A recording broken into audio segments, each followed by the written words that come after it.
I hear people say all the time that if only they knew YouTube, Instagram, TikTok were all going to be such large platforms where content creators could make videos for a living, that they would have hopped on in the early stages and been rich. And over the last couple of weeks, TikTok has been under fire in the US, where there have been many discussions as to whether or not it should be banned. And coincidentally, that is the app where I have the largest following. So I've spent a good deal of time watching, observing, and trying to understand what's been going on. Now, all that political stuff aside, what's been interesting to me is the fact that there is a new app that's poised to sort of take the place of TikTok should things fall. And there's a lot of people that are moving over to that app preemptively and trying to pretty much grab a foothold and kind of structure themselves so that if things were to go sideways, they're already set up on this brand new platform. Now, the name of the app is Clapper. It was created back in 2020. And the first time I heard the name, I thought it was pretty stupid, but that's the same way that I felt about TikTok. And I'm pretty sure people probably felt the same way about YouTube when they heard that name for the first time. And what I find interesting about this app is that it's pretty much a one-to-one clone of an earlier version of TikTok.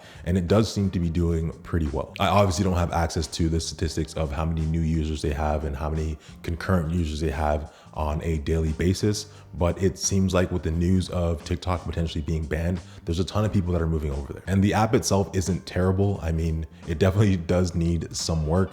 A dark mode would be nice. The fact that it's a video platform and the videos don't tend to play as well as they should is also a factor as well. And that just might be an issue with the integration of how iPhone and Android footage shows up in the app. Because for me personally, I noticed that when I'm posting iPhone footage, everything seems to be okay, but the Android footage seems to be what's lagging or chopping, and the frame rates don't seem to be able to match up with the app properly. There's also some issues with the timeline, or at least my personal experience is that even though I have my geolocation turned on and I live in Canada where we do not speak any Spanish at all, it's almost like a third of the videos that get pushed to me are Spanish videos. And all these things are just little nitpicks. Once the platform gets bigger and they have a larger team to work on the app, I'm sure they can fix a lot of these things very rapidly. But the whole point of this video is to say that this is probably an opportunity for a lot of people to get a foothold on a new audience, try something new with their content and start to grow. Because I don't know if you remember what the early stages of TikTok were like, but you were able to jump over there.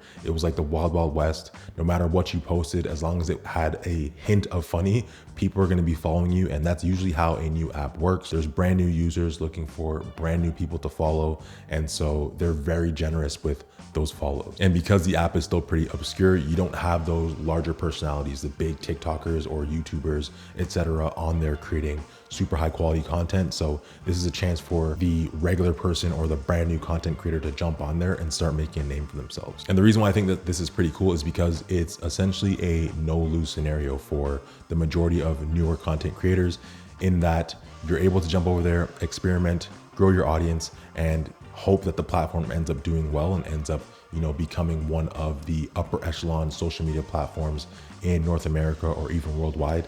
And even if it doesn't, you're still creating content and creating videos that you can still post over on TikTok, over on Instagram, upload to YouTube, etc. So it's a no-lose situation where you feel like there's probably less pressure on you to perform.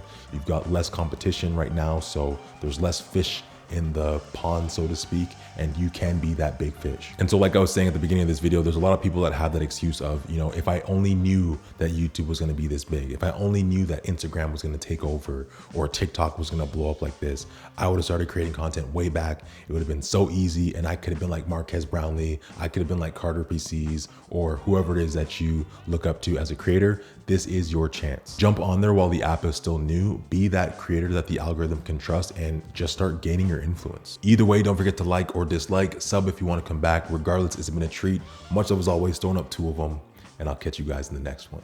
Peace.